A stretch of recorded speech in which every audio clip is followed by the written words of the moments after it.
We'll begin our session.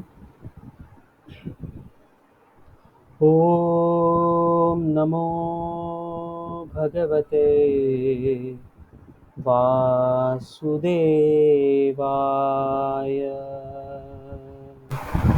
ॐ नमो भगवते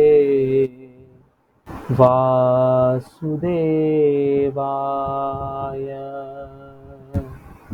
ॐ नमो भगवते वासुदेवाय।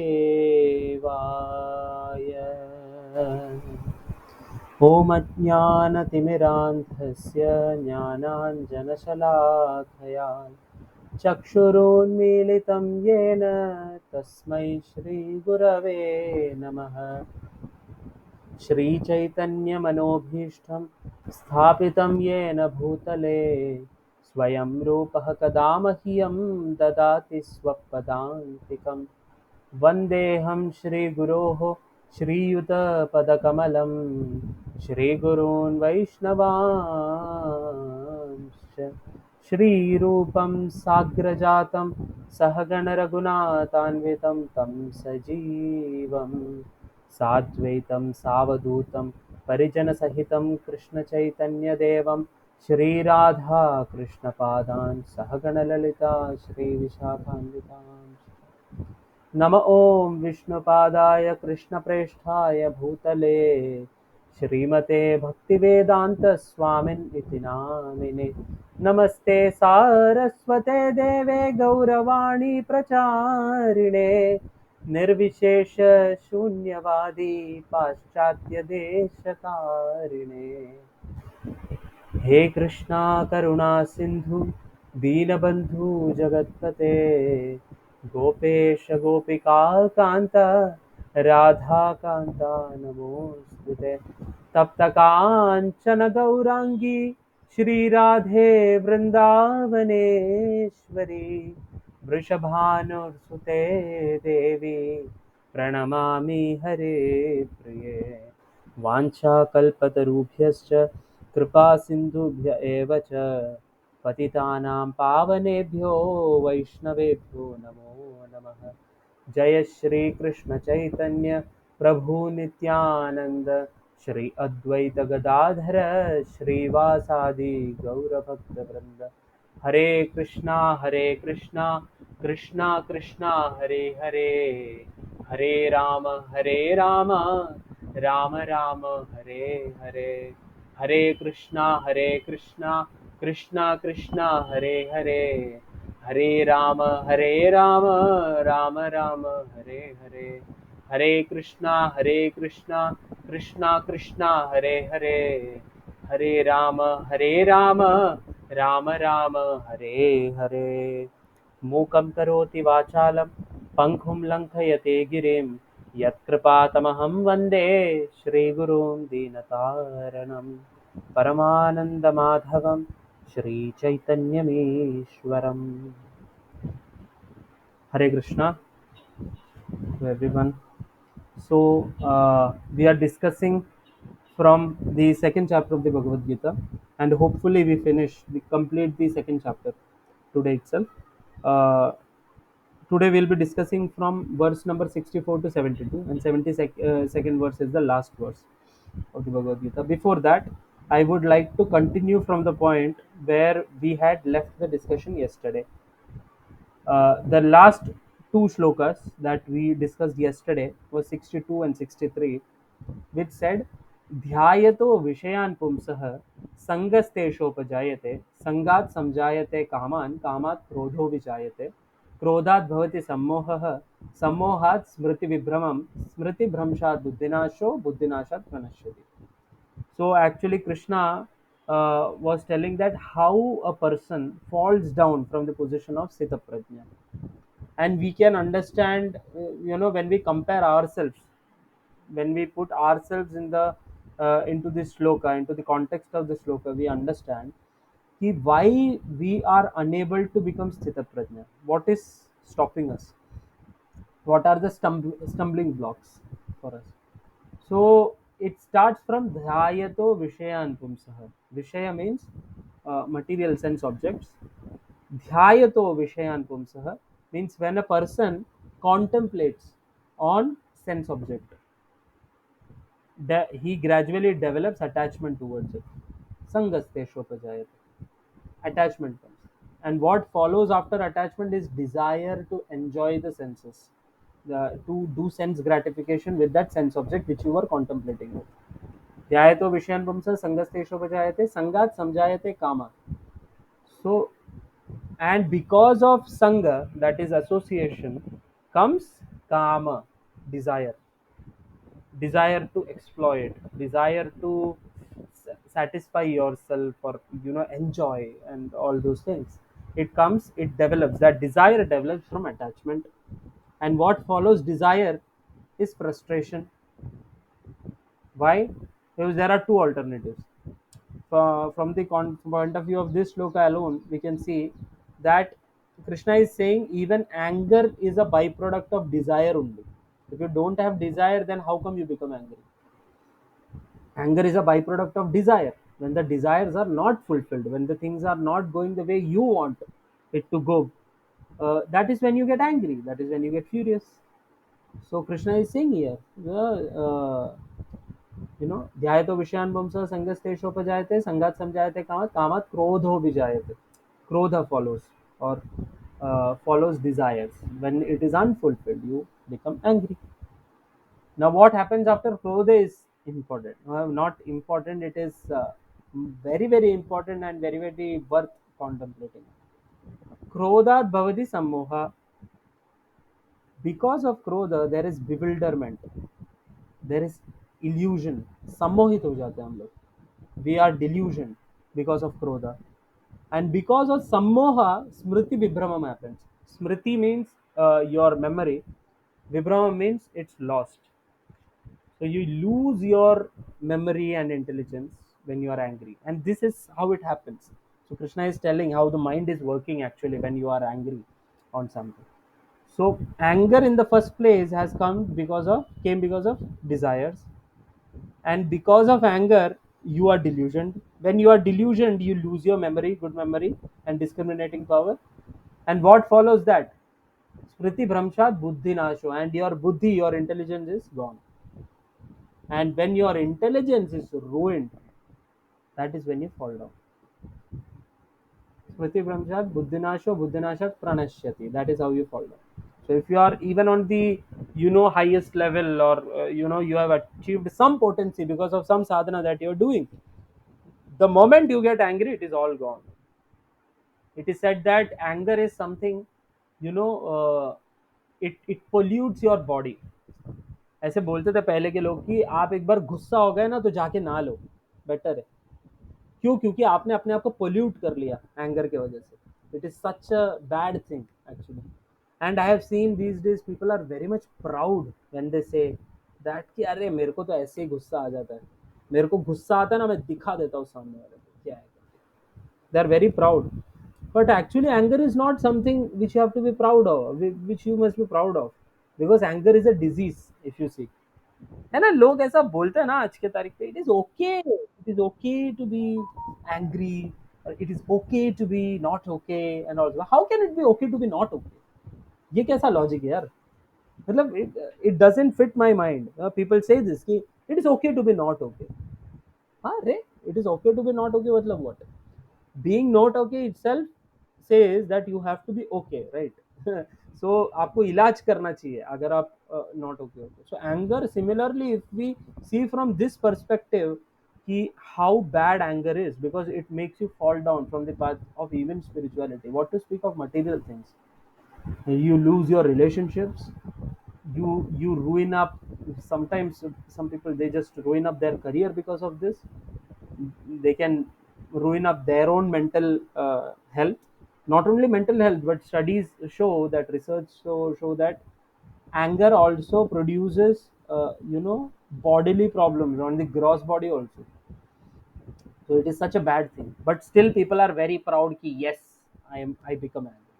I'm a very short tempered person. People are, people do that very often. I have seen people at least. So I don't know about you all, but I have seen that people are very much proud when they say that I just, I just burst out and मैंने ऐसा बोल दिया उसको, ऐसा बोल दिया, ये वो. आपने कुछ बड़ा तीर थोड़ी छोड़ा है. Krishna is saying that when you contemplate on a sense object, you become attached. When you develop attachment, you become lusty. You have desires. When the desires are not fulfilled, you become angry. So the very reason you are angry is because of your own expectations and your own desires, which means you don't have control over yourself only. That is what anger means.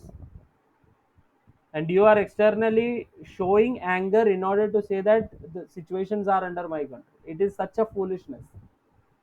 A person who is angry, he must actually think that बाप रे मेरे को इसका इलाज करना पड़ेगा यार, मैं इतना गुस्सा नहीं हो सकता. And in long run we see that many problems and all comes due to anger. And anger, if we see, anger is actually a combination of rajoguna and tamoguna, that is passion and ignorance. Because of passion the desires are there, and ignorance or ये सम्मोहित होना and स्मृति विभ्रमम, all these things happen in ignorance. So means वो lowest grade of जो गुण रहता है ना, उसके अंदर हम लोग रहते हैं जब हम लोग एंग्री होते हैं, गुस्सा होता है किसी के ऊपर. So becoming angry is not a very great thing. So Krishna was telling in the previous sections he how a personality, like Arjuna's question was that how does a sthita prajna, or a person who is fixed with his intelligence, or in a way who is a yogi or who is enlightened, how does he work, how does he walk, how does he sit, how does he speak, what does he speak, ये सारा चीज है. And Krishna was answering them. What are his qualities, what are his definition, how such a person is. He is very much sense controlled. He withdraws his senses just like a tortoise withdraws its own arms and limbs, and he protects his senses from just wandering astray and getting into sensual pleasures which are of lower quality, right?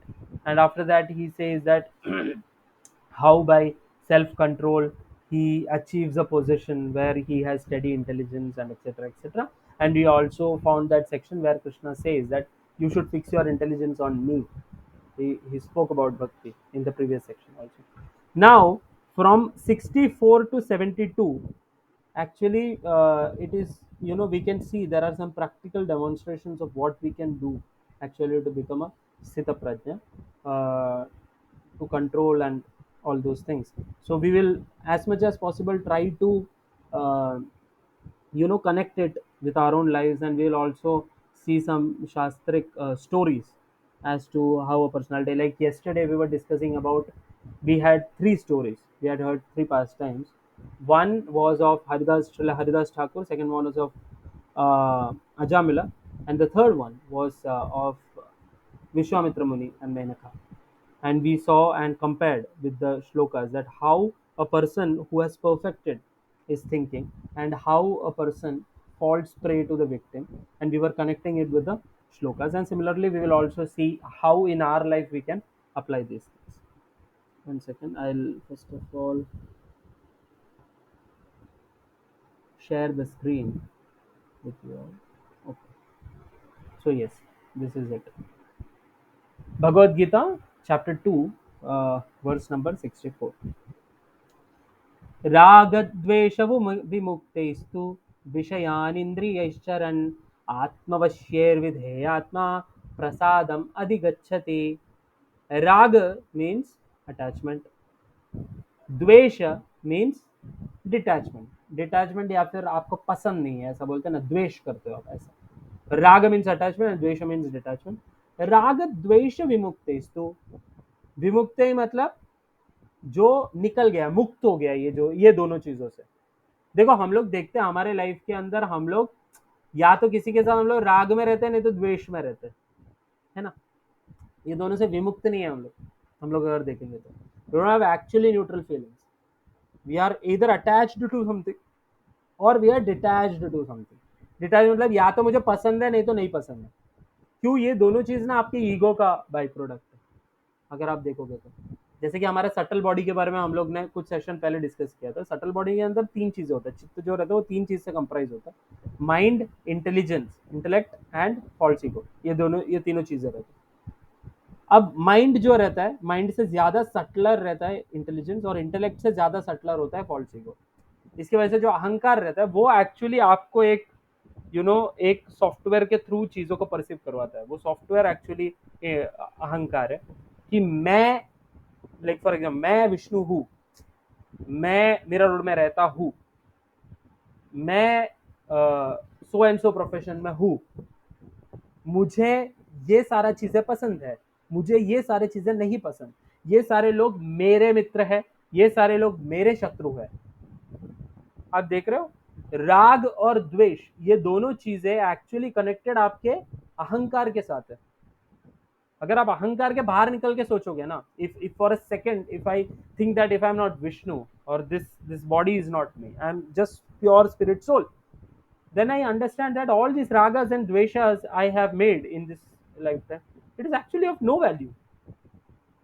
As far as it is connected to the ahankara, it gives value, right? So similarly हम सब, क्योंकि हम लोग bound है, हम लोग ये conditioned है ऐसे जीने में, so what happens is throughout the course of life, since previous life also, we have developed some raga and some dvesha, and we see through the lenses of this raga and dvesha because of our ahankara.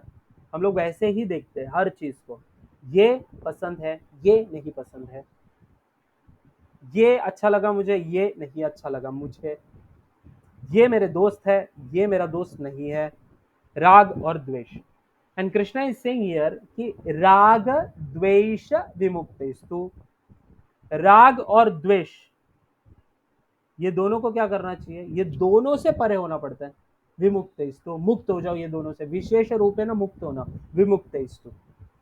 राग द्वेष विमुक्तेस्तु विषयान इंद्रियश्चरण, विषय मतलब again sense objects, बराबर, sense object, और इंद्रिय, इंद्रिय मतलब इंद्रियों से, ऐसा बाय द सेंसेस, चरण acting upon. Okay, now what is this shloka saying, राग द्वेष विमुक्तेस्तु विषयान इंद्रियश्चरण, बराबर, मतलब एक्टिंग अपॉन अ विषय that is sense object through your senses, ठीक है, लेकिन कैसे, विदाउट एनी अटैचमेंट और डिटैचमेंट। यहाँ पे डिटैचमेंट का मतलब ये है, मतलब जो द्वेष होता है ना, हम लोग पसंद नहीं, पसंद नापसंद वाला जो रहता है ना, वैसा अटैचमेंट और डिटैचमेंट की बात है। You should neither have a positive feeling for it और negative feeling for it. So that is actually proper वैराग्य ना, कि आपको उसके साथ कोई लेन देन ही नहीं है। जैसे for example if you are saying that, for example at times people they get confuse about this, वो लोग ऐसा बोलते हैं कि भाई वैराग्य मतलब क्या होता है, सबको छोड़ के भाग जाओ, वो वैराग्य होता है। नो, दैट इज नॉट वैराग्य। Say for example, if I hate a person, his name is Mr. A, I hate him, and because I hate him I don't associate with him, can I say that I am detached from Mr. A? मैं वैराग्य पे हूँ because I am spiritually inclined, I am detached from, no, it is actually your ego only, because of which you are showing that so called detachment. It is not actual spiritual detachment. So राग और द्वेष ये दोनों चीज से आपको ऊपर उठना पड़ता है अगर आपको रियल डिटैचमेंट, जो स्पिरिचुअल डिटैचमेंट होता है उसके लिए। So Krishna here again is telling about acting upon the senses, like the sense objects, that is Vishaya, through your senses, ठीक है, विषयान इंद्रियश्चरण, बट हाउ, राग द्वेष विमुक्त, राग और द्वेष से बाहर निकलकर जो अपने इंद्रियों से सेंस ऑब्जेक्ट्स को यूज करता है, ठीक है, आत्मवशैर विधेय आत्मा। आत्मा मतलब कौन, आत्मवशय मतलब मेरे वश में, आत्मवशय मेरे वश में, आत्मवशैर विधेय आत्मा, one who follows regulated freedom. विधेय आत्मा मतलब देखो, this is again sometimes people feel it is contradicting. लोग बोलते हैं कि अरे आप लोग ऐसा बोलते हो कि ये नहीं करना चाहिए, वो नहीं करना चाहिए, ये नहीं खाना चाहिए, ये नहीं करना चाहिए, तो इसमें फ्रीडम किधर है? और यहां पर आप देखो regulated freedom, right? So it is actually like for example, इसको कैसे हम लोग समझ सकते हैं, जैसे कि फॉर एग्जाम्पल एक काइट है, एक पतंग है, वो पतंग को हमको फ्रीली छोड़ने का है। अगर फॉर एग्जाम्पल अगर हम उसको आसमान में फ्रीली ऐसे ही छोड़ देंगे, बराबर, वो उड़ पाएगा क्या? वो हाइट्स पहुंच पाएगा हाइट्स तक? नहीं, he will not reach as much as heights, जैसा जितना हम लोग उसको एक मांझे से खींच खींच कर, वो रोप को यूज करके, जितना उसको वो थ्रेड को यूज करके हम लोग उड़ा सकते हैं, उतना कभी वो उड़ ही नहीं पाएगा।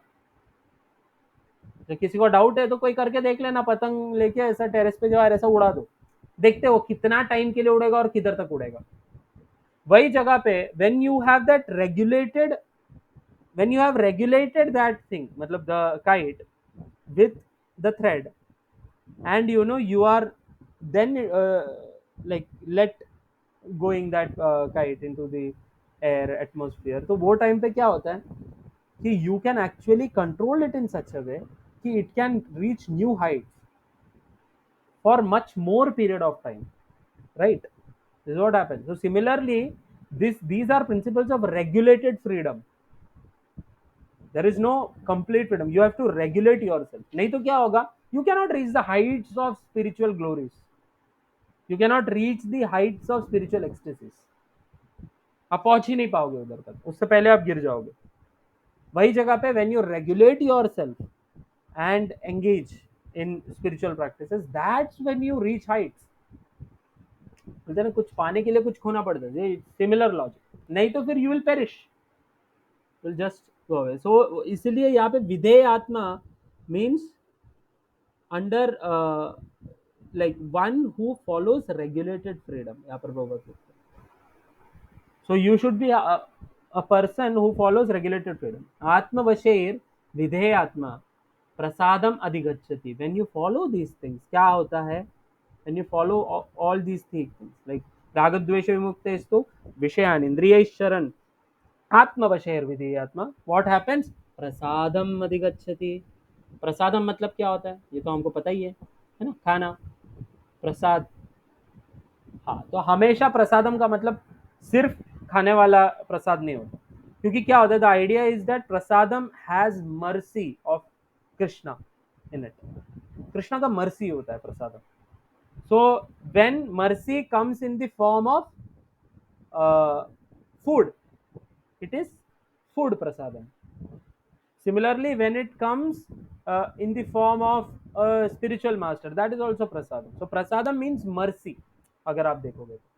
So prasadam adhigacchati, so such a person who follows these things, he gets prasadam, he gets mercy of the Lord, or he gets the reward for it, we can say like that, dekhte hain, okay। But a person free from all attachment and aversion, देखा यहाँ पर aversion word use किया,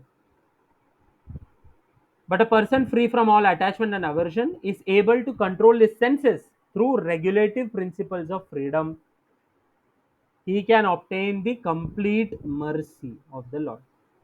So person who is free from attachment and aversion, that is raga dvesha vimuktestu, then what, vishayan indriyaishcharan, ठीक है, आत्मवशेर विधेय आत्मा, आत्मवशेर विधेय आत्मा, then what happens, prasadam adhigacchati, complete mercy of the Lord he gets obtained। This is the thing, ठीक है। So it's a very beautiful shloka, it says that you have to be free from both raga and dvesha, actually, if you see.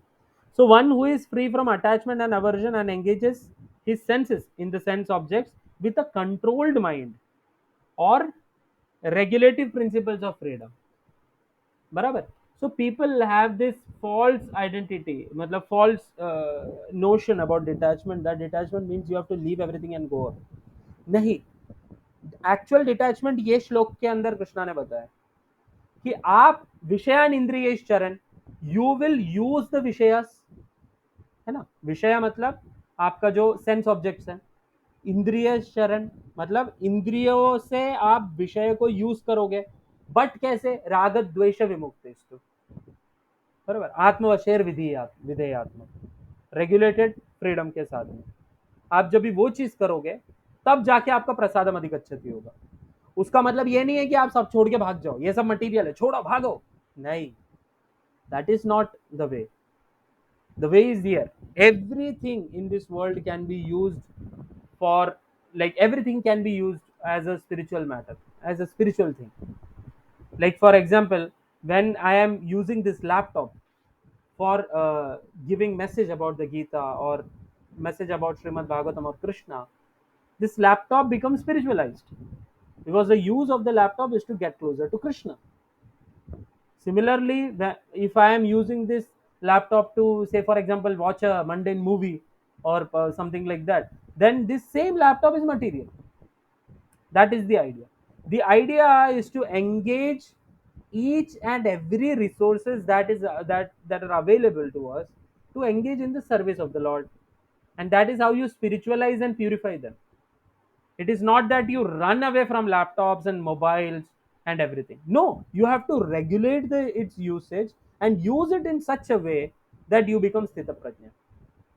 The idea is not leaving it aside and running away from it. And of course, sometimes it is necessary for us to run away from those things. So for that, those things and those ideas, it is okay to run away. But as far as possible, what we should do is we should engage everything that we have for the service of the Lord, so that everything becomes spiritualized. Then Krishna is saying, once you get prasadam, prasadam adhigachati ho gaya, आपको प्रसाद मिल गया, mercy मिल गया भगवान का, then what happens? Then what next? प्रसादे सर्व दुखानां हानिर अस्योपजायते प्रसन्न चेतसी आशु बुद्धि पर्यवतिष्ठते.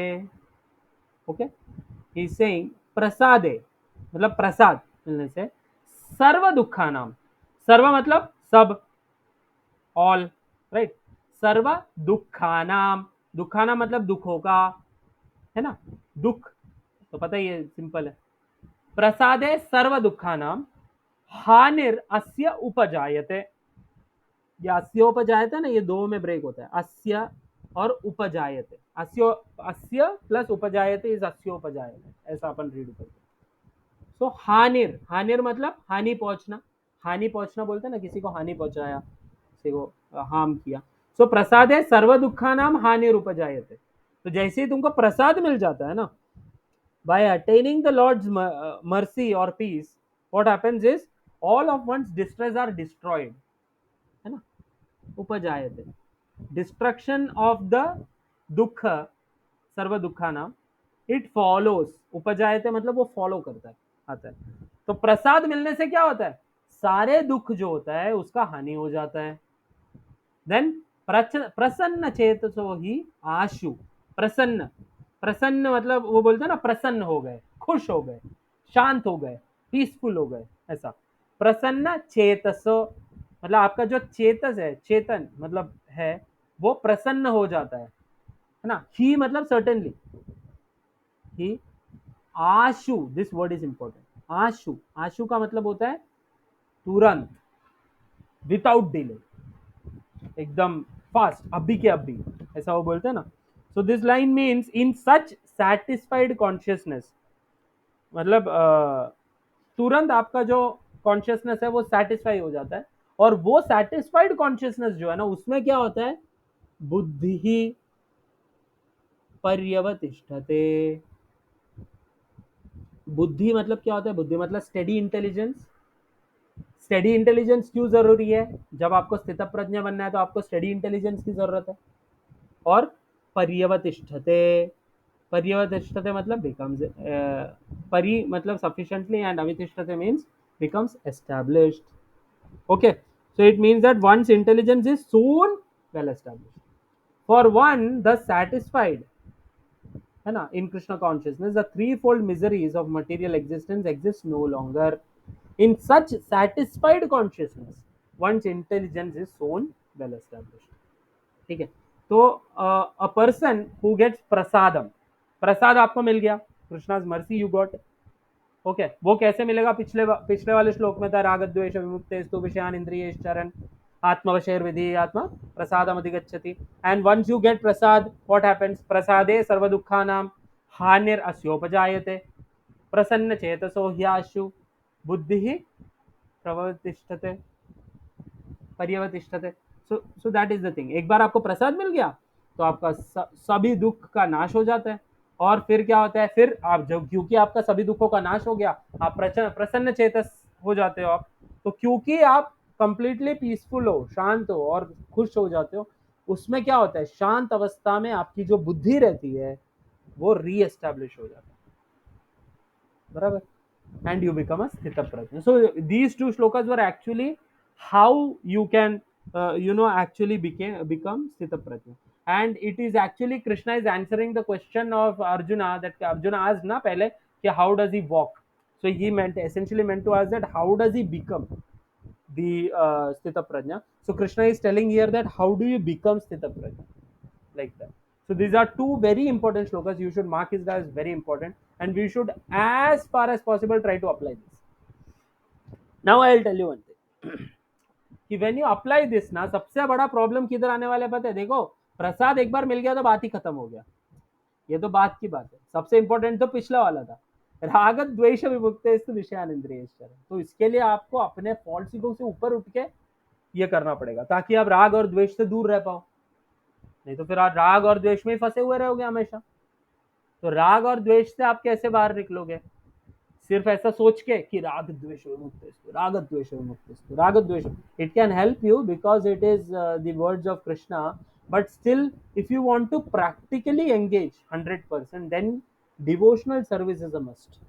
That is the reason why in the last session we have discussed, एक श्लोक आता ना एंड में, उसके अंदर कृष्णा was telling that मत परह करके वर्ड आया था कि मेरे पे आश्रित रहो एंड डू डिवोशनल सर्विस वाला पार्ट। सो डिवोशनल सर्विस का ग्लोरी यहाँ पर है। आप राग और द्वेष से तब बाहर निकलोगे जब भी आप service you will do in a spirit of love for God head, love for Krishna. when you are not doing it for yourself, when you do it for yourself, you are under the clutches of raga and dvesha. आपका मन कभी शांत नहीं होगा, आप हमेशा सोचेंगे अरे यार ये क्या है, क्या है, क्या है। But at the same time, when you do it for your beloved, who is Krishna, when you try to re-establish your relationship with Krishna, when you turn towards Krishna, not only that Krishna helps you in your endeavors, at the same time it becomes very easy to rise above the platform of raga and dvesha, because you are not acting in your false ego anymore. You are acting for Krishna.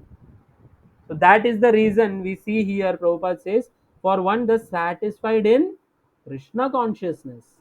ये reason वो है। तो अपन ऐसा, आप लोग ऐसे सोचे रहेंगे अरे यार इतना टाइम तो किधर कृष्णा के बारे में तो कुछ नाम भी नहीं था और भक्ति के बारे में कुछ नहीं था, फिर इधर क्यों ऐसा लिखा गया है? वो लिखा इसलिए गया है, that is the only way out, that is how you get to that platform and you get mercy of Krishna very soon when you act in that.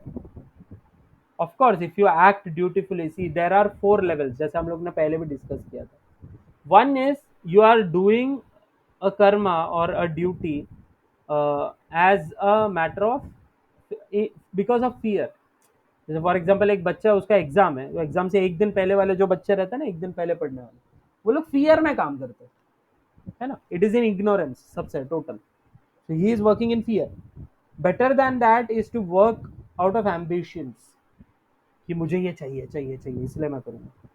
Better than that is to work in a sense of what do you call that, duty, कि मैं ये इसलिए नहीं कर रहा हूँ क्योंकि मेरे को इसमें से कुछ चाहिए, I am doing it because it is my duty to do it, like Krishna says in the Bhagavad Gita to Arjuna that कर्मण्येवाधिकारस्ते मा फलेषु कदाचन, वो वाला जो श्लोक आता है जिसके अंदर भगवान बोलता है ना।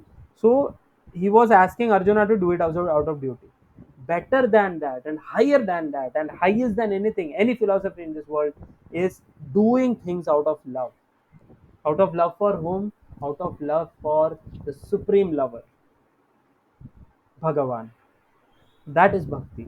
And when you do bhakti, you automatically come to a platform where you get prasad from your beloved, and that prasad will, you know, sarva dukkhanam hanir will happen when you get that prasad. So somewhere or the other we have to yene kene prakar hai na, try to curb our mind, because Krishna is saying here na, you have to control your senses, control your mind. But when you are doing bhakti, it becomes easy. That is why we say that chant the holy names of Krishna. When you chant the holy names, your mind gets like cleansed, and in that cleansed consciousness Krishna will be visible to you. He will come. Harichittam Samashray. Krishna will come and take shelter in your heart. And when he comes into your heart and cleans your entire mind, and that is how you become Sthita Prajna. That is the prasad that you get. So we should, as much as possible, we should chant the holy names of Krishna. That is what we had discussed before also. Like Shikshashtakam mein se the first verse of Shikshashtakam that Lord Sri Chaitanya Mahaprabhu says. चेतो दर्पण मार्जनम भव महादावाग्नि निर्वापणम श्रेय कैरव चंद्रिका वितरणम विद्यावधु जीवनम आनंदांबुदिवर्धनम प्रतिपदम पूर्णामृत स्वादनम सर्वात्मा स्नपनम परम विजयते श्री कृष्ण संकीर्तन. First line चेतो दर्पण मार्जनम. What does this हरिनाम संकीर्तन डू? दिस चेतो दर्पण मार्जनम. तो ये करते हैं. अक्सर क्या होता है कि people criticise devotees. They say that अरे ये लोग में क्या कुछ काम नहीं है क्या, फॉरेनर्स और ये सब ऐसा तिलक कंठी पहनकर शो दिखाते हैं and they come to the streets and chant and dance. ऐसा what is this? They are actually doing your चेतो दर्पण मार्जन. That is the idea. वो लोग का तो हो रहा है. वो लोग तो सुबह 4 बजे उठते हैं and they do Mala and everything. Why are they doing that? Because somehow or the other they want the holy names of Krishna to enter into your ears. Why? Because Krishna is an expert thief, right? Like Bilwangal Thakur in his Chaurashtakam, he has an Ashtakam. Okay, Ashtakam means in Sanskrit 8 verses. 8 verses about someone is called Ashtakam. So if there is a Chaurashtakam. Chaura मतलब चोर. जो हिंदी में हम लोग चोर बोलते हैं ना, तो वो चौर means he is a thief. It is an Ashtakam on a thief or the transcendental thief. So उसके अंदर वो ऐसा, there is a very beautiful verse कि ब्रजे प्रसिद्धम नवनीत चौरम गोपांगनानां चदुकूल चौरम अनेक जन्मार्जित पाप चौरम चौराग्रगण्यं पुरुषं Namami. Braje Prasiddham Navanita Chauram. Like there is one very famous thief in Braja in Vrindavan. And what does he what is he famous as? Thief of butter. Navanita Chauram, new fresh butter. Gopangana naam se Dukula Chauram. Anek Janma Arjita Papa Chauram. And who is this personality? He is such a big thief, such a big thief. अनेक, एक नहीं अनेक, अनेक जन्म, जन्म मतलब birth, अनेक जन्म अर्जित पाप चौरम. अनेक जन्मों से किसी ने कोई पाप अर्जित किया है, अपने पास लिया है, कोई पाप किया है, वो सबका चोरी कर देते हैं वो. अनेक जन्म अर्जित पाप चौरम. I have been accumulating so much since life time after life time. अनेक जन्मों से यार इतना सारा सिन मैंने कलेक्ट करके रखा था, एक सेकंड में चोरी करके लेके गए. He's such sweet, na? Aneka janma arjita papa chauram. Chaura agrakanyam purusham namami. You are the expert among thieves. Nobody is as thief as you. Aneka janma arjita papa chauram. Chaura agrakanyam purusham namami. Like that, Srila Bilwangal Thakur says. So just like that, he just steals away your sins. He steals away all your what do you say? All your impurities and lust, anger, greed, everything, whatever is inside you. Once Krishna enters through here, na, then he'll go and dance in the courtyard of your heart. And what happens is he'll dhire dhire steal everything away. And what will he do? He'll take you back to Golok Vrindavan. That is his duty. So that is the reason why the devotees become very merciful and come to the streets and do Sankirtan. That is the idea. They are not doing it for themselves. Of course, they are also getting benefited because they are giving out mercy. So we have to receive blessings and share mercy with everyone. That is the idea. We should not keep it with ourselves. हम लोग को ऐसा, we should not become a miser. We should actually give it to everyone. And when we give it to everyone, the more we get, the more we get, the more we share. That is the idea. Okay. So it is about attaining prasada and what happens after you attaining prasada. Okay. Now Krishna will actually speak. What happens, वो study mind के अंदर सी One who is not connected with the Supreme can have neither transcendental intelligence nor a steady mind, without which there is no possibility of peace.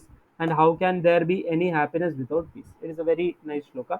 And it comes to the same point जो हम लोग अभी discuss कर रहे थे ना, वो same point पे आके ही रुकता है कि if you are not connected to the Supreme, then how can you have ragadvesha vimuktestu? And if you don't have ragadvesha vimuktestu, then how can you get prasadam? And if you don't get prasadam, then how can सर्व दुख का हानि, मतलब सारा दुख खत्म कैसे होगा? अगर सारा दुख खत्म नहीं हो रहा है, फिर उसका मतलब ये है कि आप पीसफुल कैसे होगे, प्रसन्न आत्मा कैसे बनोगे? अगर आप प्रसन्न आत्मा बन ही नहीं रहे हो, मतलब आप में यही नहीं है, शांति नहीं है। अगर शांति नहीं है तो शांति के बिना हैप्पीनेस कैसे हो सकता है? राइट, ये पूरा फॉलो करो। Krishna is telling the same thing. नास्ति बुद्धिर अयुक्तस्य न च अयुक्तस्य भावना न च अभावयतः शांतिर अशांतस्य कुतः सुखम। इसे नास्ति, तो दिस इज न अस्ति, न प्लस अस्ति इज नास्ति। तो यहाँ पे आप देखो ना, न अस्ति, देयर कैनॉट बी बुद्धिर। बुद्धिर मीन्स ट्रांसेंडेंटल इंटेलिजेंस के बारे में यहाँ पे बात हो रहा है, वो स्थित प्रज्ञा वाला जो बुद्धि है ना, उसके बारे में। सो दिस बुद्धि ऑल्सो मीन्स एक्चुअली बुद्धि योगा वाला, जो भक्ति वाला बुद्धि है, वहां पे भी कनेक्ट होता है। तो देयर कैन बी नो बुद्धि अयुक्तस्य, मतलब आपका क्या बोलते हैं, हु इज नॉट कनेक्टेड, युक्त नहीं है, अयुक्तस्य। तो person who is not connected with Krishna, with the supreme lord, there cannot be buddhi, steady intelligence, na cha ayuktasya bhavana, and और उसके साथ क्या नहीं हो सकता? So one who is devoid of, again अयुक्तस्य भावना, सो उसका कोई फिक्स्ड माइंड, मतलब हैप्पीनेस वाला माइंड भी नहीं हो सकता जो कनेक्टेड नहीं है। एंड न च अभावयत शांतिर, and because of not having these things you cannot have shanti, peace. And अशांतस्य कुतः सुखम, sukham means happiness. So if you are ashanta, then how can there be happiness? That is the question. Okay, so when you, there is no buddhi if you are not connected with whom? With Krishna. And if you are not connected with Krishna, you cannot have a fixed mind. And if you don't have a fixed mind, then there cannot be shanti. And if there is no shanti, then how can there be sukham? How can there be happiness? That is what is it. One who is not connected with the Supreme in Krishna consciousness can have neither transcendental intelligence nor a steady mind, without which there is no possibility of peace. And how can there be any happiness without peace? Somewhere or the other, we all are searching for what? We are all searching for peace. And here, Krishna is actually giving us a formula of peace. आप piece कैसे आपको मिल सकता है? सो piece ultimately आपने देखा, peace you can get peace when you have connection with home, with Krishna. So this is actually yoga, इसको ही योगा बोलते हैं। योगा मतलब to connect, to connect with home, to connect with the supreme is yoga. And when you connect with the supreme through devotion, it is bhakti yoga. When you connect, when you try to connect with the Paramatma, doing all postures and ashtanga yoga, it is called ashtanga yoga, like that. When you try to connect with the higher self through knowledge, it's called jnana yoga. When you connect with the supreme using karma, your occupational duty, that is called karma yoga. So yoga is important, right? So bhakti is essentially a higher form of yoga only. If you are doing yoga only for the sake, like nowadays people have, people do this yoga. When we ask them why you are doing yoga, they say that for stress management, for yoga करने से concentration बढ़ता है। यार वो सब by product है। Yoga actually क्यों है? It is for the spiritual union with the supreme self, right? Next, इंद्रियाणाम हि चरताम यन्मनो अनुविधीयते तत् अस्य हरति प्रज्ञाम वायुर्नावम इवाम्भसि। इंद्रियाणाम ही चरताम, इंद्रियाणाम मीन्स आपका सेंसेस, ठीक है? इंद्रियाणाम ही चरताम मतलब कोई एक भी सेंस, ठीक है? चरताम मतलब चरते रहना, मतलब रोमिंग, आप चलते हो ना, चरता, तो आपका जब इंद्रिय इधर उधर रोम करता रहता है, ऐसा हर जगह पे देख रहा है, आंख कुछ भी देख रहा है, देर इज नो रेस्ट्रिक्शन, आपका कान कुछ भी सुनता है, नो रेस्ट्रिक्शन, आप ऐसा मतलब आपके सेंसेस को खुला जब छोड़ दोगे ना, जब वो वैंडर करेगा इधर उधर इधर उधर, वो क्या होता है, यन मन अनुविधीयते, मतलब आपका जो मन रहता है, मनो, यन मतलब उससे, यत, यत को यहाँ पे यन मतलब ऐसा रीड कर रहे हैं, तो यन मनो अनुविधीयते, आपका मन क्या होता है, वो कॉन्स्टेंटली एंगेज हो होता है, किसके वजह से, ये वैंडरिंग सेंसेस के वजह से, तद अस्य हरति प्रज्ञा,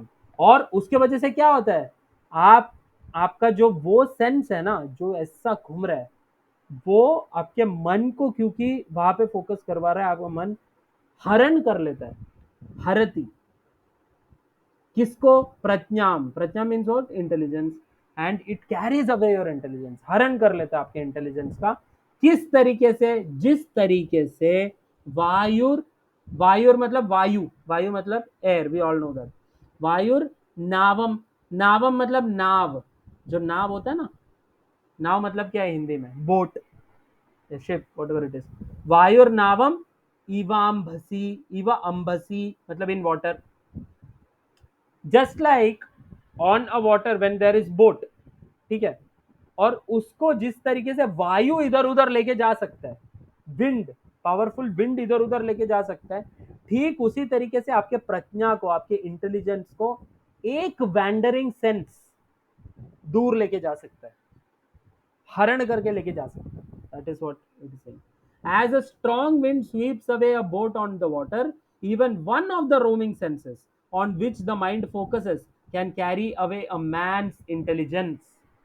आपको अगर याद रहेगा तो अपन ने वो एक एनालॉजी देखा था फिंगर्स वाला, कि ये जो 5 फिंगर्स है ये 5 सेंसेस है, और ये जो है ये माइंड है जो ये सबसे कनेक्टेड है, बराबर, so mind is like a mother and these are her beloved sons और डॉटर्स और व्हाटएवर, ठीक है, ये 5 लोग, तो ये जो पांचों इंद्रिया है ना, ये मन को हमेशा तंग करता रहता है, ये चाहिए, ये चाहिए, ये चाहिए, आग बोलता है मुझे देखना है, देखना है, देखना है, मुझे सुनना है, सुनना है, सुनना है, ऐसा, और मन को, मन क्या करता है, मन वो सारी चीजों पे फोकस करता है जो ये लोग देख रहे रहते हैं, बराबर, बिकॉज अभी ये मन इम्प्योर है, एक्चुअली मन इंटेलिजेंस का सबॉर्डिनेट है, इसको एक्चुअली इंटेलिजेंस के पास जाके, इंटेलिजेंस जो बोलता है वो हिसाब से करना होता है, अब जब इंटेलिजेंस वीक होता है ना, तो मन इंटेलिजेंस के पास जाता है और बोलता है कि कैसा है ना, कि बच्चा ये मांग रहा है, उसको ये करना है, तो आपका इंटेलिजेंस जब वीक होता है ना, वो मन का सुन लेता है और मन को सैंक्शन कर देता है, ठीक है परेशान मत कर, कर ले, ऐसा, and your mind when it gets the direction and it does it, ऐसा, तो this is why it is very important to control the mind, ठीक है, नाउ लाइक फॉर एग्जाम्पल, हम सब ने ये देखा रहेगा हमारे लाइफ में, समटाइम्स हम लोग है ना कोई चीज को लेके गिल्टी हो जाता है, जैसे फॉर एग्जाम्पल आपको कोई कुछ बोल रहा था और आप एजिटेट हो गए और आपने सुना दिया उसको, उसके बाद में आप सोचते हैं यार मुझे नहीं बोलना तो नहीं चाहिए था यार, ऐसा गुस्सा हो गया यार, मेरा ही दिन खराब हो गया करके, लेकिन आपने अगर नोटिस किया, आपके पास एक विंडो था जिसके अंदर आपका मन बोल रहा था कि डिसीजन लो करके, गुस्सा हो कि नहीं हो कि नहीं हो, और उसमें आपने कॉन्शियसली एक डिसीजन लिया कि गुस्सा होना है, उसके बाद ही आप गुस्सा हुआ है ना, वो विंडो का अगर आप प्रॉपरली इस्तेमाल करते कि नहीं गुस्सा होना है तो नहीं होते थे, है ना, हम सब ने ये नोटिस किया, हमारे पास वो चॉइस हमेशा रहता है, वो चॉइस इंटेलेक्ट के पास होता है, इंटेलिजेंस के पास वो चॉइस रहता है, जब हमारा इंटेलिजेंस वीक होता है ना, तो माइंड के हिसाब से वो कैरी अवे करता है चीजों को, इसके वजह से वो लोग जो रहते हैं ना, जो लोग बहुत ज्यादा ही वो क्या बोलते हैं, गुस्सा करते हैं बहुत जल्दी और बहुत ऐसा ये करते, वो लोग ऐसे लोग हैं जो लोग एक्चुअली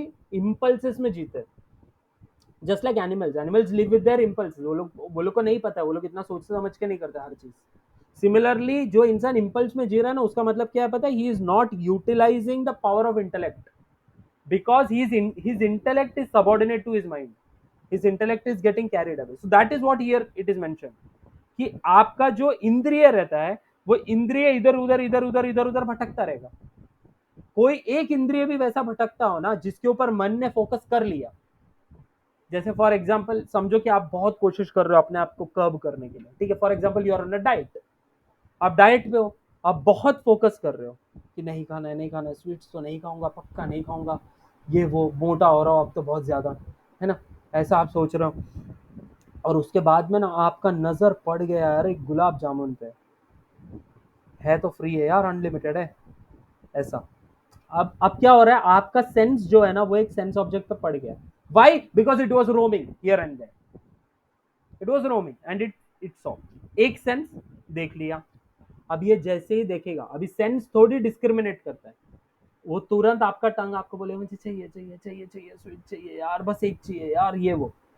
एंड व्हाट हैपेंस, अभी वो सेंस जाता है माइंड के पास, माइंड अभी फोकस कर ले वो चीज पे, और माइंड क्या करेगा, आपके इंटेलेक्ट को बोलेगा कि गुलाब जामुन चाहिए करके बोल तो रहा है, टंग दे दूं क्या?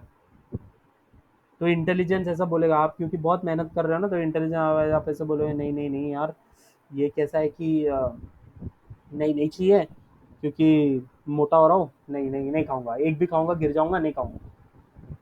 उतने में आपका मन, फिर आप देखते हो, आपको अगर आपने नोटिस किया रहेगा तो इंटरनली एक कॉन्फ्लिक्ट चलता है, बोलता है कि आज वैसे तो आज सैटरडे तो है, वैसे सैटरडे चीट डे तो ले ही सकते हैं, वैसा कोई दिक्कत तो नहीं है उसके अंदर, ऐसा।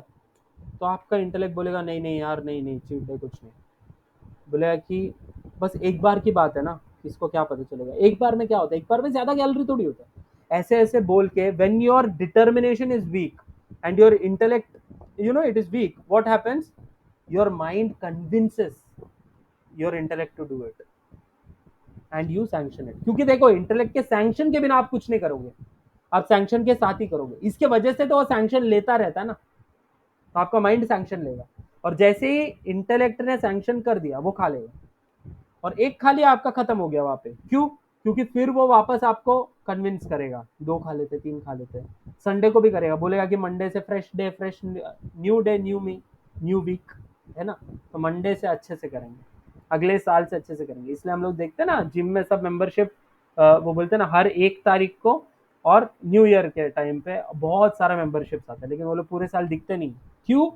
बिकॉज ऑफ दिस, निद्रा और आलस पकड़ लेता है और आपका मन उस तरफ चले जाता है।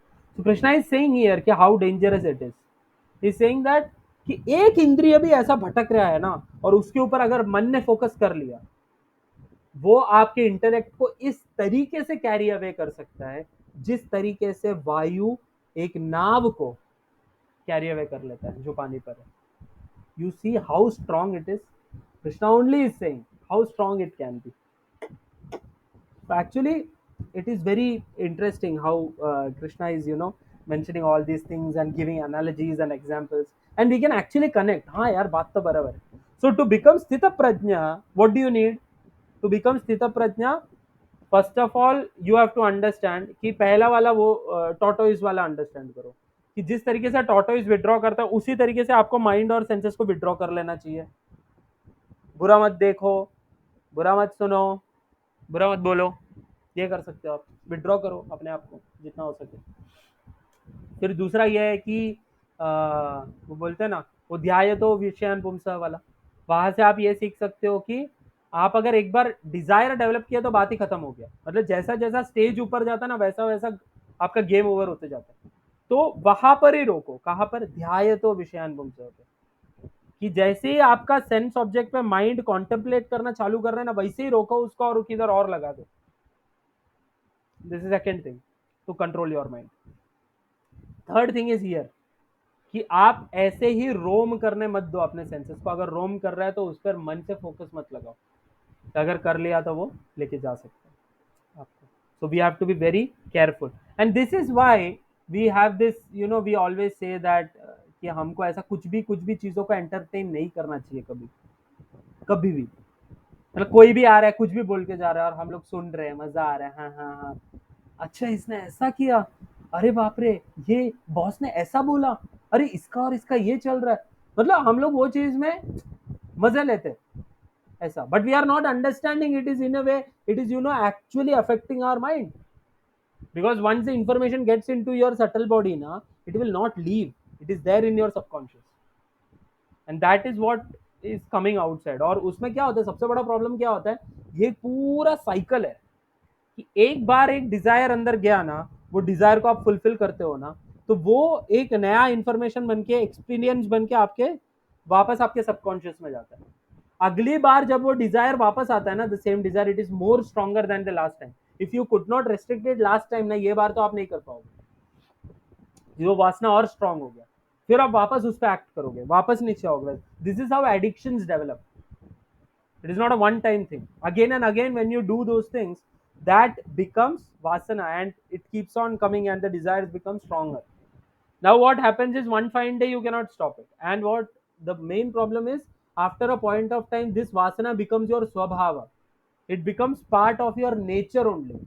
अरे उसका नेचर है यार, हर बात पे चिढ़ता है, हर बात पे गुस्सा होता है, तो वो नेचर कैसे बना, वो नेचर ऐसा ही बनता है। So everything starts from here. So this is the place where we have to understand and deal with your mind and things like that. तस्माद्यस्य महाबाहो निगृहीतानि सर्वशः इंद्रियाणीन्द्रियार्थेभ्यस्तस्य प्रज्ञा प्रतिष्ठिता। तस्मात् therefore यस्य, जिसका, यस्य महाबाहो, महाबाहो मतलब अर्जुना को बुला रहे, महाबाहो ओ माइटी आर्म्ड, निग्रहीतानि सर्वसः, निग्रहीतानि मीन्स निग्रह कर दो, खत्म कर दो, वो लोग को नीचे लेके आओ, खत्म कर दो उसको, किसको, सर्वशः, ऑल अराउंड, ठीक है। इंद्रियाणि, इंद्रिय अर्थेभ्यस, इंद्रियाणि मीन्स व्हाट, इंद्रियाणि मीन्स द सेंसेस, इंद्रिय अर्थेभ्यस means from the sense objects, okay. इंद्रिय अर्थेभ्यस से इंद्रिय को, ऐसा। तस्य प्रज्ञा प्रतिष्ठिता, and that is how you are fixed in intelligence, okay। So therefore, O mighty armed one whose senses are restrained from their sense objects is certainly of steady intelligence। So जो अपने आप को restrain करता है sense object से, वो मतलब sense gratification के लिए ऐसा नहीं कि कुछ भी कर बैठेगा। That is why we have regulated principles and rules of freedom। कि no meat eating means what, your tongue, you have controlled your tongue। It is actually sense को आपने कर्ब कर दिया, ऐसा आप उस तरफ जाने ही नहीं दे रहे, उसको रेस्ट्रेन करो। नो गैम्बलिंग मीन्स आपका वो चीटिंग प्रोपेंसिटी और ये सारा चीजें रहता है ना, it is more of certain. No illicit sex, मतलब ये स्किन का, आइस का, और ये जो स्कॉर्चिंग मतलब लस्ट और वो डिजायर रहता है ना, उसको कर्ब करो, उसको पकड़ के रखो। और वैसे करने से क्या होगा, that is what Krishna is saying here. So one should curb down, restrain the senses from going to their sense objects, and that is how he remains in steady intelligence, else he'll fall down। वो वाला जो fall down वाले map में आता है ना, उस पर पहुंच जाएंगे, right। I hope it is understood। 60। So actually here one more thing actually Prabhupada says that जिसने ऑलरेडी कंट्रोल कर लिया है ना, जो कंट्रोल कर चुका है, वो एक्चुअली स्थित प्रज्ञ है। और and those people who are trying to control, जो लोग ये कर रहे हैं वो साधक होते हैं। जो लोग स्थित प्रज्ञ बनना चाहते हैं, वो लोग को करने का ट्राई करना चाहिए, दे आर साधक। या निशा सर्वभूतानां तस्यां जागर्ति संयमी, यस्यां जागृति भूतानि सा निशा पश्यतो मुनेः। Here Krishna actually gives a metaphorical example, लेकिन आज की तारीख पे यह मेटाफोर नहीं रहा, ये सच ही बन गया। इन लिटरल सेंस भी ये सच बन चुका। या मतलब जो, हिंदी में बोलते हैं ना जो, या निशा, निशा मतलब नाइट, या निशा, इसके वजह से राक्षसों को निशाचारी बोलते हैं, जो लोग रात को चरते हैं, इधर उधर घूमते, ऐसा। या निशा सर्वभूतानां, सब भूतों के लिए, और in a way all living entities who are materially inclined. या निशा वो लोग के लिए जो रात है, तस्याम वो चीज, वो, ठीक है। या तस्याम जागृति संयमी। So for the person who is sthita prajna or who is enlightened or who is a yogi or who is a bhakta, for him that is the time to wake up and stay awake। इसका opposite यस्याम, तस्याम और यस्याम ये होता है, यस्याम जागृति भूतानि, और जो चीज जागृति भूतानी, जो टाइम भूतानी मतलब बाकी ये सर्वभूत है ना, सब लिविंग एंटिटीज के लिए जागने का समय है, सा निशा पश्यतो मुने है, वो चीज मुनि के लिए, एक मुनि के लिए क्या है, निशा है, मतलब नाइट है. So whatever is a day for, what is night for all living beings is the time of awakening for the self-controlled, and the time of awakening for all beings is night for the introspective sage. ठीक है. Now this is not something which we have to take it in a literal sense, but nowadays we can see that it is that way also. But what does this actually metaphorically mean is that जो चीज रात है वो इनके लिए दिन है, जो इनके लिए दिन है वो इनके लिए रात है, ऐसा बोल रहे. इसका मतलब क्या है कि when you speak from the perspective of all the living entities which are who are materially motivated, for them this body is everything, matter is everything, searching happiness in matter is everything. For the self realized, soul is everything, opposite. समझ रहे हैं? So whatever is night for someone is day for somebody else, for the yogi, because he is after the spirit, and because he is after the spirit, he is not concerned with all those and he is not materially motivated. His consciousness is not materially motivated. So he is actually bodily, मतलब he is actually sleeping from a bodily perspective. अगर आप देखोगे तो जब वो लोग जाग रहे हैं ना, वो लोग बॉडीली कॉन्सेप्शन में जब भी जाग रहे हैं, उसका मतलब यह है कि तभी एक जो योगी है ना वो सोया हुआ है. क्यों? क्योंकि वो बॉडीली कॉन्सेप्शन में नहीं है, वो स्पिरिचुअल कॉन्सेप्शन में. ऑन द कॉन्ट्रेरी, जब वो स्पिरिट के पर्सपेक्टिव से आप सोचोगे तो ये जगा हुआ है क्योंकि he is spiritually awaken, but the all others are sleeping because they are in bodily conception, they are not in spiritual conception. तो वो लोग सोए हुए. This is what it means actually. Second meaning, अब इसका मतलब लिटरल सेंस में भी अगर आप देखोगे, आज के टाइम पे जो स्थित प्रज्ञा रहते, मतलब जो डिवोटीज रहते, they just wake up by who are very great devotees, they wake up before Brahma muhurta and they do all their sadhanas and all, and we can see there are many people nowadays who just go to sleep by 4 o'clock or 5 o'clock. There are people around me also who just go to sleep only by 4 o'clock, 5 o'clock. That is the time when the yogi wakes up, and that is the time when they go to sleep. So in literal sense, and they the yogis, they sleep by what time? They sleep after the sunset, maybe 8 or 9. They'll be sleeping and they'll wake up by 3:30 or 3, whatever it is. And these people, they are completely awake at that time. They'll be going to the clubs and pubs and doing all those things which are not supposed to be done, whatever. So in literal sense also, now this is making sense. So this is the idea. I hope that you all understood.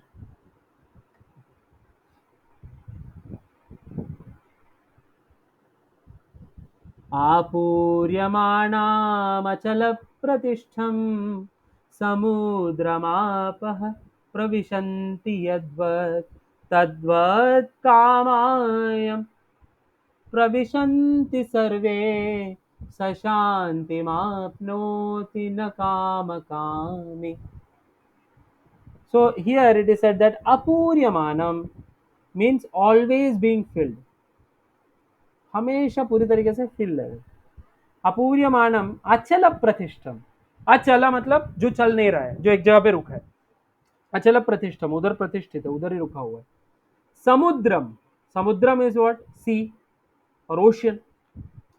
आपह प्रवृत्ति, आपह means what? It is like the small water body. Waters जो रहता है ना उसको आपह बोलते हैं. स्मॉल वाटर बॉडी प्रविशंति यद्वत. प्रविशंति मतलब जब भी प्रवेश करता है, बराबर. मतलब ये जो आप है, the water when it gets into the samudram, the ocean, ठीक है, इट इज आपूर्यमानम अचल प्रतिष्ठम. But the samudram is not agitated, it is आपूर्यमानम, it is always filled and it is अचल प्रतिष्ठम. It is not moving, it is just steady. ठीक है, इतने सारे रिवर्स अंदर गिर रहे लेकिन उसके बावजूद भी it is study and peaceful. Similarly, जिस तरीके से, मतलब यद्वत तद्वत, जिस तरीके से वो हो रहा है उसी तरह कामयम प्रविशंति सर्वे, सब लोग के अंदर ये जो काम रहता है ना, जो डिजायर्स है ना, वो ऐसे मन में प्रविशंति या प्रवेश लेता है, प्रवेश करता है. स शांति, तो वो टाइम पे हमको शांत रहना चाहिए, शांति से। ये जो योगी रहते हैं वो लोग क्या करते हैं, शांति से बैठते हैं। ये डिजायर जिस तरीके से रिवर्स और छोटे वाटर बॉडीज ओशन में जा रहे हैं, उस तरीके से उनके मन में भी डिजायर आ रहे हैं, लेकिन ही इज शांत बिकॉज ही इज स्थित प्रज्ञ, ही इज शांत, it is coming, and he is not a kamakami. See, apnoti na kamakami. He is not getting agitated and going and doing. वो कामना को पूरी करने की कोशिश वो नहीं कर रहे. A person who is not disturbed by the incessant flow of desires that enter like rivers into the ocean, which is ever being filled but is always still, can alone achieve peace and not the man who strives to satisfy such desires. तो बोल रहे कि कौन ऐसा person है जो स्थित प्रज्ञ बन सकता है और जो जिसको शांति मिल सकती है, वो ये पर्सन है जो डिस्टर्ब नहीं होता, जिस तरीके से समुद्र में रिवर्स आने से वो डिस्टर्ब नहीं होता, अचल प्रतिष्ठा है। सिमिलरली आपके अंदर इनसेसेंट फ्लो ऑफ डिजायर्स के बाद भी you are still, you are शांत। Such a person is actually eligible, only he can achieve what peace and not the man who is striving. ऐसा बोलते हैं कि ये जो चीज रहता है ना, मतलब एक तो अग्नि है, या अग्नि रहता है, और अग्नि के अंदर ना, ऐसा बोलते हैं ना, वो अग्नि हमारे अंदर जल रहा है, और वो अग्नि क्या है, कामना है, बराबर। हमारे जो काम वासना है वो एक्चुअली अग्नि है, हमारे डिजायर्स जो है it is like fire and it is burning up us, and what happens is their water and ghee both are liquid. We are sometimes we have to actually take water in the form of sense control to extinguish the fire which is inside us, which is desires. But what we are actually doing is we are taking ghee which is fulfilling the desires of the senses, like sense enjoyments, and we are putting that instead of water, thinking that the fire will be extinguished because it is also liquid. But actually what is happening, the fire is actually, वो आग में घी डालने से क्या होता है, वो और ज्वलित हो रहा है। वही हो रहा है ना हमारे साथ। हमको कई बार ऐसा लगता है कि अरे मेरा ये डिजायर है, वो डिजायर को फुलफिल करने की वजह से वो डिजायर चला जाएगा करके, but it doesn't work that way. when you endeavor to fulfill those desires, वो और स्ट्रांग बन जाता है और डिजायर्स बढ़ जाता है उसकी वजह से। तो कामना को पूरी करने से आपका लोभ बढ़ता है, और कामना पूरा ना होता है जब एंडेवर के बाद में भी, जब आप चाहते हो आपका डिजायर है, तो वो क्रोध में बदलता है, बोथ वेज आप फंस जाते हो। So that's why Krishna is here giving you the peace formula. The peace formula is to control yourself and trying to get the higher taste. जो हम लोग ने कल डिस्कस किया था ना, you have to attain a higher taste. So that is actually the spiritual taste, the spiritual rasa that you have to enjoy. So that is very important. If you are not enjoying that, ठीक है, जो जो चीज इसके परे है, which is transcendental, actually, if you are not actually enjoying it, what will happen? You will fall into the lower natures and try to enjoy it. And you think that if you enjoy and fulfill those desires will die, but it doesn't. Unfortunate, but it doesn't work that way. The desire becomes more stronger and more stronger, just like you put ghee in fire instead of water. Okay, so we should be unagitated, and that is how you get to perfection.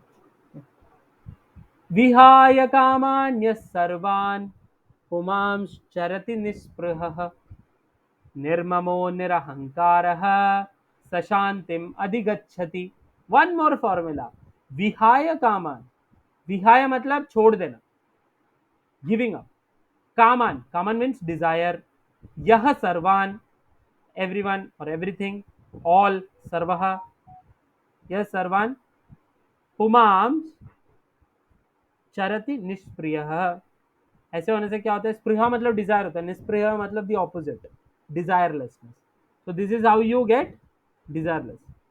निर्ममो, मम मतलब क्या होता है, मेरा, ममता बोलता है ना जिसको, मेरापन।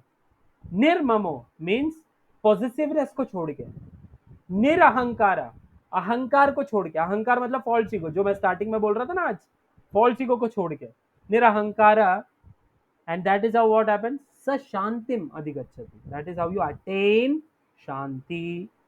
A person who has given up all desires for sense gratification, who lives free from desires, who has given up all sense of proprietorship and is devoid of false ego, he alone can attain real peace. This you see, हम लोग ने जो कुछ भी इससे पहले decide मतलब describe किया था, इससे पहले जो भी डिस्कस किया था, वो सारी चीजों का एक समरी पॉइंट एक्चुअली कृष्णा ने दिया है. निर्ममो निरहंकार, पॉजिटिवनेस को छोड़ दो और अहंकार को छोड़ दो, है ना. इससे आप क्या करोगे, राग और द्वेष से बाहर निकलोगे, जैसे हम लोग ने पहले डिस्कस किया था कि राग ममता से आती है, मेरापन से, पॉजिटिवनेस से, और द्वेष जो रहता है अहंकार से आ रहा था. तो अहंकार से राग और द्वेष आ रहा है एक्चुअली. तो निर्ममो निरहंकारा निकाल दो. ऐसे ऐसे करने से क्या होगा, ये इसके साथ साथ में आपको क्या करना पड़ेगा, सेंस ग्रेटिफिकेशन का डिजायर को छोड़ेगा, छूट जाएगा, बराबर. So a person who has given up all desires for sense gratification, who lives free from desires, who has given up all sense of proprietorship, Amata, and he is devoid of false ego. So he alone can attain what? Real peace. That is how you get Shanti. Right? This is how you get peace. So this is a peace formula, actually. More or less everything in this section we have discussed already. So we'll sum up in some time. But एक चीज यहाँ पर, एक second, कोई join हुआ क्या?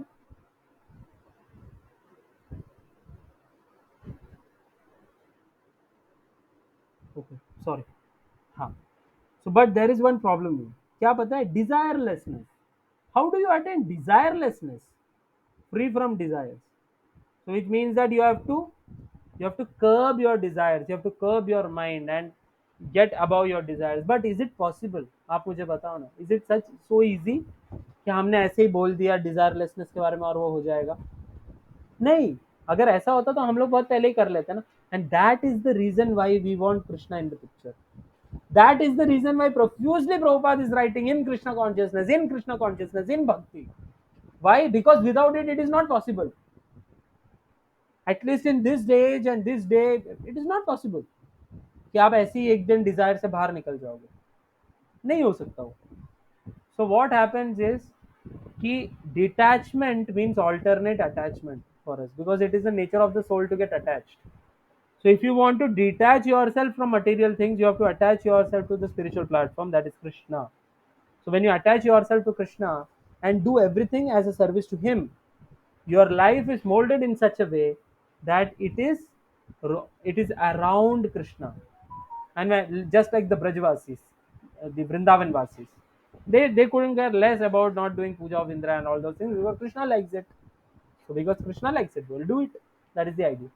So if you are doing it for Krishna, then there is no ahankar of yours coming in way, because आप आपके लिए नहीं कर रहे हो. आपके पास कोई प्रोप्राइटरशिप नहीं है, क्योंकि आप कृष्णा के लिए कर रहे हो, तो कृष्णा करवा रहा है, कृष्णा के लिए हो रहा है. There is no proprietorship. निर्ममो निरहंकार. ठीक है, ये दोनों चीज आ जाता है. And desirelessness follows, because you don't have desire for yourself, you have desire for Krishna. That is why it is important to keep Krishna in the centre. And how to come to that platform to bring Krishna in the center? Simply by chanting the holy names. Hare Krishna, Krishna Krishna, Hare Hare, Hare Ram, Ram Ram, Hare Hare. And you can make your life in such a way, mold your life in such a way that Krishna comes to the center in this way. And that is how you attain real nirmamo nirahankara. That is how it happens. Because actually that is your spiritual identity, right? This nirahankara in the verse that we read before, it was about your material ahankara, which is a false ego.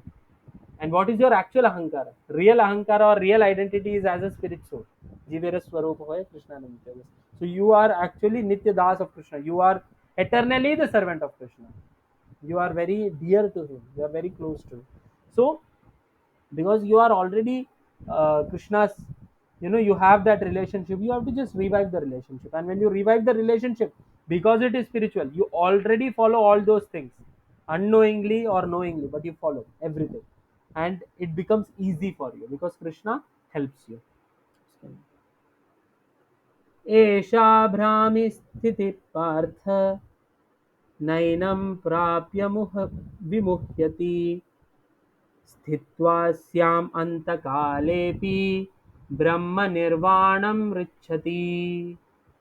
Now here Krishna is concluding. This is the last verse where Krishna is saying that is the way of the spiritual and godly life, after attaining which a man is not bewildered. आपको शांति मिल गया और ये सारा चीजें हो गया, whatever we discussed before. And what happens if one is thus situated, even at the hour of death, one can enter into the kingdom of God. ये जो निर्वाणम, ब्रह्म निर्वाण. So this Brahma Nirvanam, it is something which people take in different ways. Brahman also means that the impersonal Jyoti and all those things. It is upon your realization where you go. But the idea is that when you live in such a way and have a Krishna conscious life, wherein you have nirmamo, nirahankara, ragadvesha vimuktestu, all those things coming, what happens is you automatically come to a platform where at the hour of your death you remember Krishna and you go back to Krishna. That is the idea, and that is how you perfect your life. And why is it important to go back to Krishna? It is important to go back to Krishna because this is not our place. This is not where we belong to. That is the thing.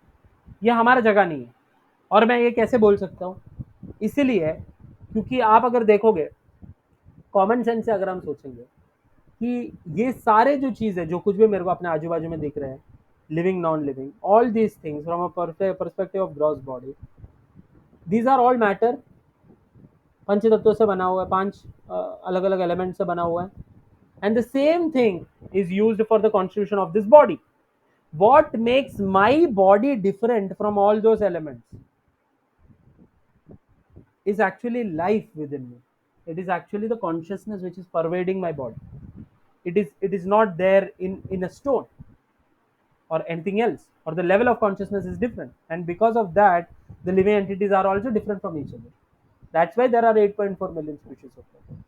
So what is making us different is actually what is the consciousness that is within us, which is coming from the spirit soul, which means there is a distinction between spirit and matter. Because there is a distinction between spirit and matter, we are spiritual beings having matter, experience of matter. Actually, it is not the other way around. Sometimes people say that I have a spiritual experience. No, you are already spiritual. You are spirit only. It is only that you are having a material experience. Sometimes you are reviving your original experiences. That is what is happening. So what happens is कि अगर आप ये matter जो है इससे अलग रहकर सोचोगे, you are totally different from the matter. Why? Because you are eternal. Krishna says, Nainam Chintati Shastrani and all, you cannot be killed and you cannot be destroyed. There was never a time you never existed. All those things. You are eternal, but this matter is temporary. So there is fundamental difference. Okay. You are Satchidananda, full of knowledge, eternity and bliss. And this matter is Nirananda. There is no Ananda in the matter. Ha, somewhere or the other we find out some Ananda. That is called Jadananda. Jadananda मतलब dead क्या बोलते हैं आनंद. That is not real Anand.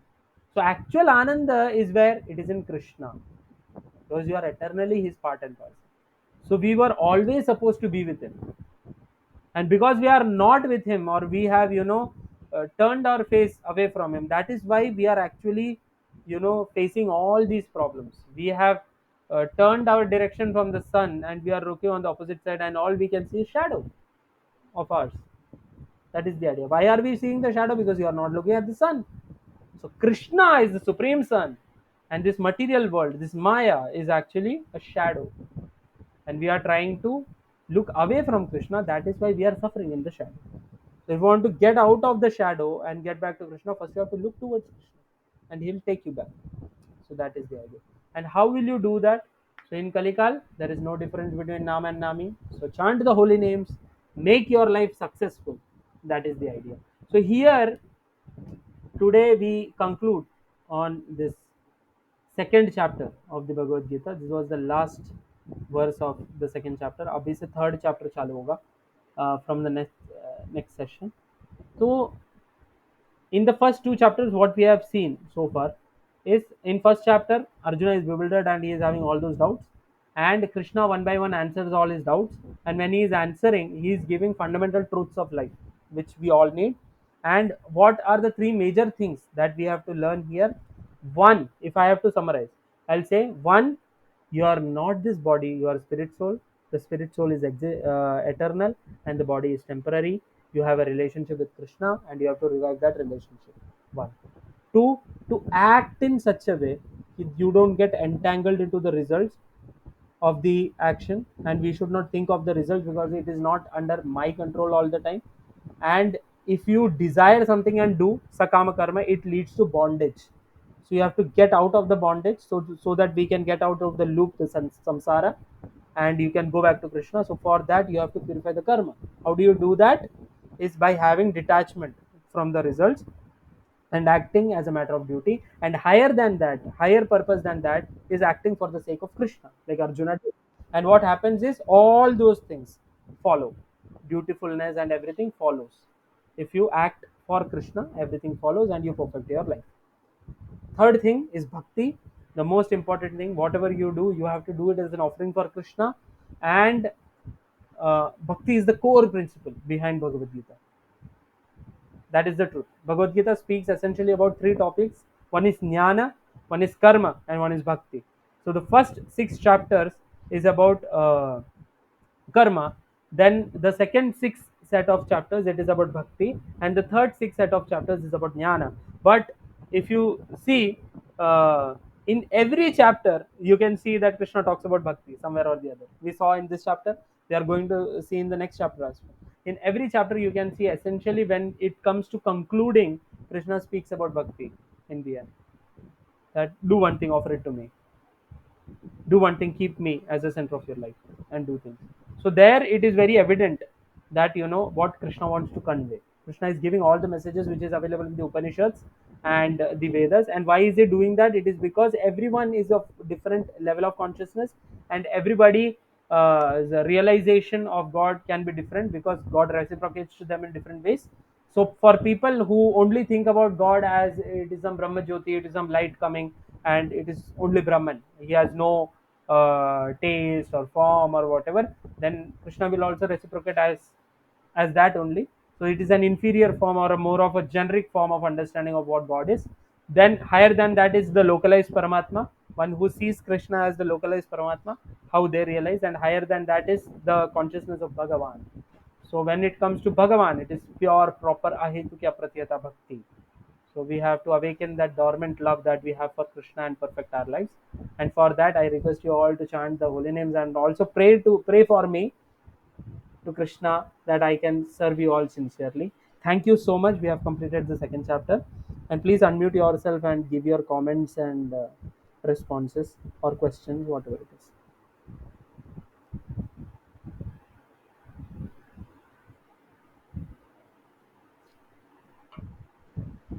Prabhuji, Yes, yes, Madhavi.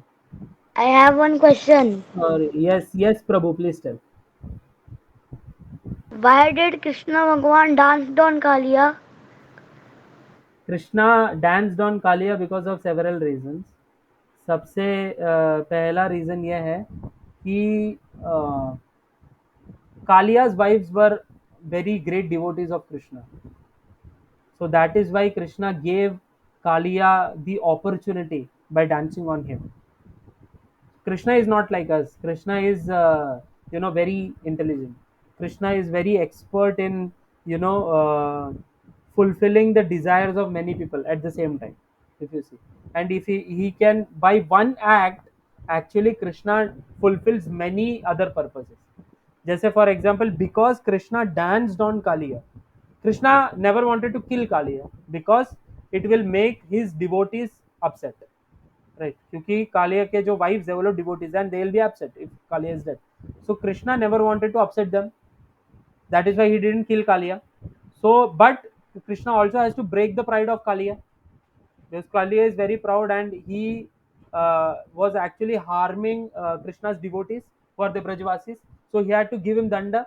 So because he had to punish him, so he was breaking his pride because he was very proud that I am very powerful and all those things. So he was breaking his pride and he was giving in danda. But at the same time, he didn't want to upset his devotees, pure devotees who are Nagapatnis. Second reason. Third reason is that uh, because Krishna wanted Kalia to go out of Vrindavan, or go out of Yamuna into the ocean. But actually, Kalia could not do that because Garuda was chasing after Kalia. So because Garuda cannot come to Yamuna and kill Kalia, that's why Kalia was safe in Yamuna. Now because Krishna has danced on Kalia, Garuda will never, try to attack on Kalia. Why? Because he'll see that his master's footprint is there on Kalia's head. That's why Garuda will become friend with Kalia. So Krishna can, drive away Kalia out of Vrindavan. At the same time, he can give mercy to his devotees, and at the same time, he can protect Kalia from Garuda, and also give mercy to his pure devotees who are Kalia's wives, who will be very happy because their husband's heart is now transformed, and he has also become a devotee. So that is the reason. That those are the reasons why Krishna danced on Kalia. Understood, Prabhu? Yes. Okay. Any other doubts? No. Okay. Everyone else? Thank you, Hare Krishna. Thank you. Hare Krishna. All others, if you don't have any doubts, then we may conclude. Yep. Thank you, Hare Krishna. Hare Krishna. It Thank was a you, great Hare session. Krishna. Thank you.